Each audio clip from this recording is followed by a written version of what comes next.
Hello student, how are you. Welcome back to online classes by Sunrise School. बेटा, हमारा जो 6th class का हमने हिस्ट्री का फर्स्ट चैप्टर स्टार्ट किया था, 7th क्लास का हिस्ट्री का फर्स्ट चैप्टर हमने स्टार्ट किया था। कल मैंने आपको हिस्ट्री का इंट्रोडक्शन दिया कि हिस्ट्री क्या होता है, पास्ट इवेंट की स्टडी होता है। हिस्ट्री के फादर हेरोडोटस को कहा जाता है। हिस्ट्री, इंडियन हिस्ट्री को हम 3 पार्ट्स में डिवाइड करते हैं हिस्टोरियन यानी इतिहासकारों के अनुसार। एंशियंट हिस्ट्री जो सबसे पुरानी हिस्ट्री है, मिडवेल मध्यकालीन और मॉडर्न। तो एंशियंट, जब आप 6th क्लास में थे आपने पढ़ा कि कैसे अर्ली मैन हुआ, कैसे उसने फायर की खोज की, फिर उसके बाद कैसे उसने व्हील की खोज की, कैसे डेवलपमेंट हुआ, वो सारा आपने पढ़ा। अब इस बार आप 7th क्लास में पढ़ोगे मिडवेल यानी मध्यकालीन इतिहास के बारे में। तो मध्यकालीन इतिहास वो इतिहास है जिसमें आप राजा कौन से हुए, बाहर से आने वाले आक्रमणकारी, उन सब के बारे में जानोगे। तो ये हमने पढ़ लिया था। मिडवेल टाइम को भी हमने 2 पार्ट्स में डिवाइड किया है, लेटर मिडवेल और अर्ली मिडवेल। तो देखिए अब आगे टिक द करेक्ट ऑप्शन में है, what does the Midvale stand for. Midvale का मतलब क्या होता है? मिडवेल का मतलब होता है बीच में, बीच का मतलब क्या होता है? मिडिल। तो बी ऑप्शन आपका करेक्ट हो जाएगा। मिडवेल पीरियड इंडिया में कब से कब तक माना गया है? एक्सटेंड फ्रॉम, कब से कब तक माना गया है? तो 8th to 18th सेंचुरी, 8वीं से 18वीं सदी तक माना गया है। सी ऑप्शन करेक्ट हो जाएगा। India and it's different name. अब देखिए पुराने समय में भारत और उसके अलग अलग नाम देखिए। We needed to know certain important fact before we set out on our journey to the medieval time. We need to know, हमें जानना होता है कुछ महत्वपूर्ण फैक्ट्स यानी तथ्यों को, सत्य आधारित तथ्य हैं जो हम जर्नी यात्रा अपनी स्टार्ट कर रहे हैं मिडवेल समय में, इतिहास के मिडवेल समय में जाने से पहले, मध्यकालीन समय में जाने से पहले। फर्स्ट आवर कंट्री, पहले हमारा जो देश है, was called by different names during different period of history. हमारे देश को पुराने समय में अलग अलग नामों से जाना जाता था, अलग अलग समय में। इन एंशियंट टाइम, पुराने समय में, our country was known by name of Jambudweep. पुराने समय में हमारे देश को सबसे पहले जम्बुओ द्वीप के नाम से जाना जाता था। तो देखिए ये क्वेश्चन बन गया, in ancient time what was the name of the Indian country? Jambudweep. And भारतवर्षा, और इसे भारतवर्ष भी कहा जाता था। The Puranas refers to Bharatvarsha as the country that was ruled by tribe called Bharata. ये कह रहे कि पुराणों में लिखा गया है कि भारतवर्ष इस देश का नाम इसलिए पड़ा क्योंकि यहाँ पर शासन करने वाले कौन थे? भरत थे। भारत मतलब वंश था ये राजाओं का जिसने यहाँ शासन किया। The name Bharatvarsha is also mention in the Rigveda. Bharatvarsh जो नाम है वो ऋग्वेद में भी डिफाइन किया गया है। ये आप सबको पता है कि वेद कितनी हैं? 4 हैं, ऋग्वेद, यजुर्वेद, सामवेद और अर्थवेद। और सबसे ओल्डेस्ट वेद पूछा जाए तो ऋग्वेद। तो ऋग्वेद का यहाँ नाम आ रहा है तो इस बारे में आपको पता होना चाहिए। India was also known as the land of people. भारत जो है लोगों की भूमि जाना जाता है। Who lived along the river Sindhu, क्योंकि वो लोग सिंधु नदी के आसपास में रहते थे। नॉन टू एज रिवर इंस, जिसको हम इंस रिवर के नाम से जानते हैं। The scared book of the Parsis the जैंड Avesta talk about सप्त सिंधु और लैंड ऑफ 7 रिवर्स। देखो ये बुक के नाम बताए हैं, पारसीज और जैंड अवेस्ता जो बुक है उसमें हमारे भारत को सप्त सिंधु का मतलब, सप्त का मतलब 7 और सिंधु का मतलब नदियाँ, यानी 7 नदियों की भूमि कहा जाता था। When it refers to the Indian subcontinent, और इसे भारतीय उप महाद्वीप भी कहा जाता था। ये मैंने पिछले साल भी आपको बताया। अगर भारत में से पाकिस्तान, बांग्लादेश ये ना निकले होते, अलग कंट्री ना बने होते, तो भारत भी एक कॉन्टिनेंट होता, महाद्वीप होता। लेकिन अब इसे उप महाद्वीप कहा जाता है क्योंकि इसमें और 2 देश का पार्टीशन हो गया। डिफरेंट लैंग्वेज में different from one religion to another. यहाँ पर अलग अलग अलग अलग क्षेत्र हैं और अलग अलग क्या करते हैं, यहाँ पे भाषाएं बोली जाती हैं। ओल्ड पर्शियन लैंग्वेज, जो पुरानी पर्शियन लैंग्वेज है, pronunciation Sanskrit word Sindhu as Hindu. अगर पर्शियन की बात करें तो वो जब उच्चारण करते हैं संस्कृत भाषा के सिंधु का, तो वो क्या बोलते हैं? हिंदू बोलते हैं सिंधु को।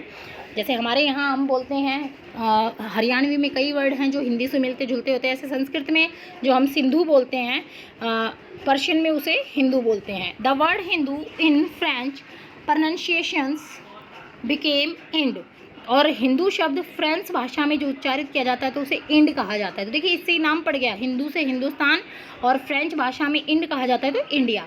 इन इंग्लिश इट बिकेम इंडिया, और इंग्लिश के अंदर भारत को इंडिया कहा जाता है। We need to thank people of different nationality for giving our country so many names. हमें उन लोगों का धन्यवाद करना चाहिए जिन्होंने हमारे राष्ट्र को इतने सारे नाम दिए हैं। Another important fact is that our country during the medieval era had different geographical descriptions. और दूसरा महत्वपूर्ण जो तथ्य है हमारे देश के बारे में कि मध्यकालीन समय में हमारे यहाँ पे विभिन्न प्रकार की जियोग्राफिकल होता है भौगोलिक परिस्थितियाँ रही हैं जिनका वर्णन किया गया है। In the early medieval period, starting का जो मिडवल समय था, मध्यकालीन समय था, the name mean the land that was situated between इंस एंड इट्स 5 ट्राइब्यूटरी। इंस रिवर या सिंधु, सप्त सिंधु जो इसको कहा जाता था, वो यही कारण था कि ये जो है इंस रिवर, सिंधु नदी और उसकी 5 सहायक नदियों के बीच की जो भूमि थी उसको इस नाम से जाना जाता था। And also the land between Ganga and the Yamuna, और ये भूमि गंगा और यमुना के बीच का जो एरिया है वो एरिया भी इसमें शामिल है। For example the name Hindustan which was use in 13th century, Bharat का जो हिंदुस्तान नाम यूज़ किया गया 13वीं सदी में सेंचुरी बाय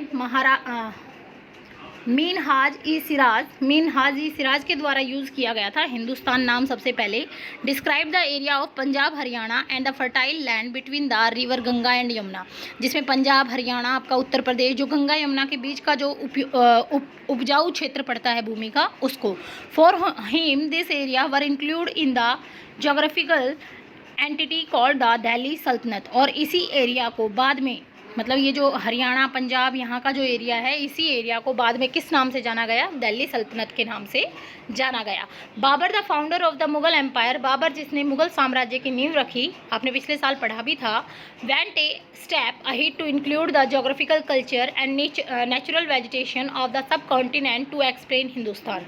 बाबर ने जब यहाँ साम्राज्य की नींव रखी तो वो इन क्षेत्रों से आगे बढ़ा, आगे जो भौगोलिक क्षेत्र थे यानी मैदान से आगे पठार वगैरह जो एरिया था उसको भी कंट्रोल करना चाहा, ताकि और यहाँ की प्राकृतिक जो वेजिटेशन होता है, वनस्पति और संस्कृति, कल्चर होता है संस्कृति, उनको शामिल कर सके। It was only in the 19th century, ये 19वीं सदी थी, during the British Raj that Hindustan with its territory boundary become identical with India. और 19वीं सदी में जब अंग्रेज भारत आए तो इन्होंने हिंदुस्तान को क्षेत्रों में बांट दिया, सीमाएं बना दी और भारत को इंडिया के नाम से जाना जाने लगा। Post independence with the end of British Raj and the partition India got it present territorial boundaries. और इसमें कहा गया है कि भारत जो आज़ाद हुआ उसके बाद इसका बंटवारा हुआ आज़ादी के समय और भारत की सीमाएं फिर निश्चित कर दी गई। इंपॉर्टेंस ऑफ मिडवल टाइम की देखिए, इंपॉर्टेंस क्या क्या है। The medieval period in Indian history witness some important development, मध्यकालीन जो इतिहास है वो गवाह है बहुत सारे विकास का, उन्नति का। द लेटर मिडवल पीरियड सा the rise of Muslim dynasty, पुराना जो मतलब पहले का जो मुस्लिम था, बाद का जो मिडवल समय था, मध्यकालीन समय था, उसमें मुस्लिम जो वंश के राजा थे वो यहाँ शासन करने लगे। This result is several cultural influence and exchange interaction between north and south India also increased. ये कह रहे इसका परिणाम ये हुआ कि जो संस्कृति थी उत्तरी और दक्षिणी भारत की वो मिक्स हो गई, यानी एक नई संस्कृति का निर्माण हुआ। This gave rise to a culture that was truly Indian, और एक नई संस्कृति बनी जिसे भारतीयों के नाम से जाना गया। It was beyond regional and caste barriers, और जो बायोंड मतलब ऊपर उठकर, क्षेत्र और कास्ट से ऊपर उठकर जो ये बैरियर था, बाधाएं थी, वो टूट गई। The Muslim ruler provide political stability for many centuries, मुस्लिम रूलरों ने हमारी जो राजनीतिक स्थिति थी उसमें काफ़ी समय तक स्टेबिलिटी का मतलब है स्थायित्वता बनाई रखी, मतलब स्थायी रखा। As a result there was an increase in trade, क्योंकि एक लंबे समय तक एक शासक रहता था तो उससे स्थिति सामान्य रहती थी, स्थायी बनी रहती थी, बार बार शासक चेंज नहीं होते थे, तो इससे व्यापार को बढ़ावा मिला और एंड कॉमर्स, और हमारी उन्नति हुई। Common people were happy as they were well looked after, आम आदमी बहुत खुश था क्योंकि उनकी अच्छी देखभाल हो रही थी। The Mughal empire saw an all round development, Mughal साम्राज्य के दौरान भारत में हर दिशा में उन्नति हुई, चाहे वो कला हो, चाहे व्यापार हो, हर क्षेत्र में। And constellation town and city developed, और बहुत सारे नए शहर और कस्बे बने। ओवरसीज ट्रेड्स फ्लरिश्ड, समुद्र के पार व्यापार, यानी भारत का जो भूमि से व्यापार, यानी जो हमारे साथ बाउंड्री लगाते थे उन देशों के अलावा अब समुद्री मार्ग से दूसरे देशों से व्यापार होना स्टार्ट हो गया। Export and import was given impetus, आयात और निर्यात दोनों ही हो रहे थे। As a trader did business with other countries as well, जो व्यापारी थे वो दूसरे देशों से व्यापार कर रहे थे। This also result in culture and religious influence, इससे हमारे सांस्कृतिक और धार्मिक दोनों ही चीज़ों में जो है प्रभाव पड़ा, प्रभावित हुए, यानी इनमें भी उन्नति हुई। हमने कुछ उनसे सीखा, उनने कुछ हमसे सीखा। तो जो चीज़ें हमें उनकी अच्छी लगी, खान पान हो, पहनना ओढ़ना हो, बोली भाषा हो, हमने अपनाई, उन्हें जो हमारी अच्छी लगी उन्होंने अपनाई, यानी विदेशों से हमारा आदान प्रदान होने लगा अब संस्कृति का। स्प्रेड ऑफ इस्लाम, इस्लाम का जो बढ़ावा हुआ इस समय में। And the bhakti and Sufi movement were some of the important, इस समय में भक्ति और सूफ़ी आंदोलन चले। भक्ति जैसे आपकी मीराबाई हैं, कबीर दास जी हैं, इनका बताया गया है। ये ऐसे जो मतलब कवि थे वो आए, और सूफ़ी में आपके सूफ़ी संत जो मुस्लिम थे वो आए। Highlights of the middle period, इन्होंने प्रकाश डाला मध्यकालीन समय पर। This movement spare the message of love and universal brotherhood, और इस आंदोलनों में जो फैलाया गया संदेश वो था भाईचारे का और प्रेम का। तो बेटा यहाँ तक ये लेसन आपको रीड करना है, ये आपका वर्क है। Thank you.